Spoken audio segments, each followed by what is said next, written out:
T1 are about to compete for the organization's first finals appearance in 5 years, and a shot at hoisting the Summoners Cup for a record-breaking 4th time. And to make this historic run, veteran Faker is surrounded by players like Gumayusi, Owner and Zeus, some of the youngest and freshest faces to the T1 lineup, who also happen to be some of the best in the world at their role. So the question is, how did they get here? Let's start with Gumayusi, whose first real breakthrough came in 2018 in the Kesper Cup, alongside a familiar face in the top lane.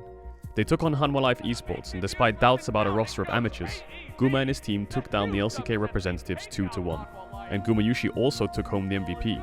Despite falling short to Damwon in the next round, he'd caught the attention of those at the top, and found himself in the ranks of T1 just before the tournament had started.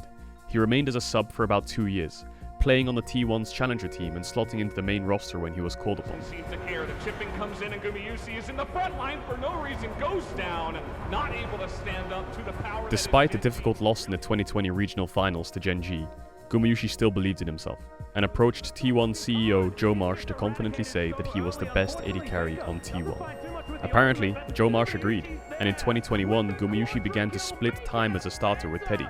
His meteoric rise would come off the back of an incredible Worlds run with T1, reaching the semi-finals. With the lion's share of starting appearances and a superstar bot laner by his side in Keria, the duo were regarded as one of the best bot lanes in the world. It was an unbelievable year for such a young player. But there were still more rookie riches to add to the roster.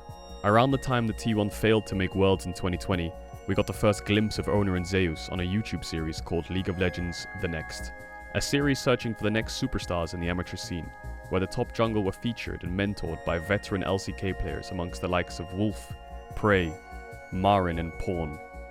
This, paired with a statement LCK Academy series win over Afrika the month afterwards, was all it took for Owner to be promoted to the main roster, splitting playtime with Cuz, while Zeus was slotted in as a substitute for Khan. But it's responded to really well.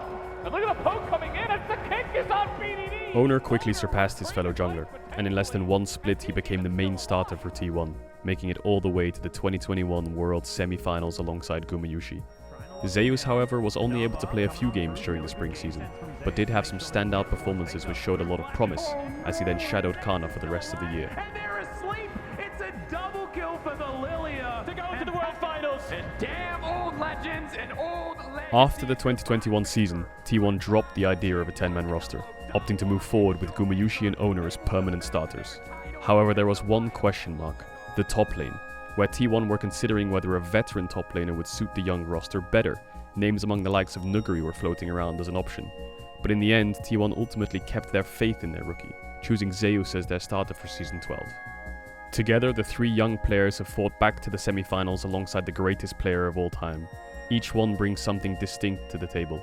Owner brings discipline and aggression, something that T1 lacked over the last few years. Gumayusi brings confidence and drive to push himself to be the best. And Zeus's raw determination has brought him here to the cusp of being the best top laner in the world.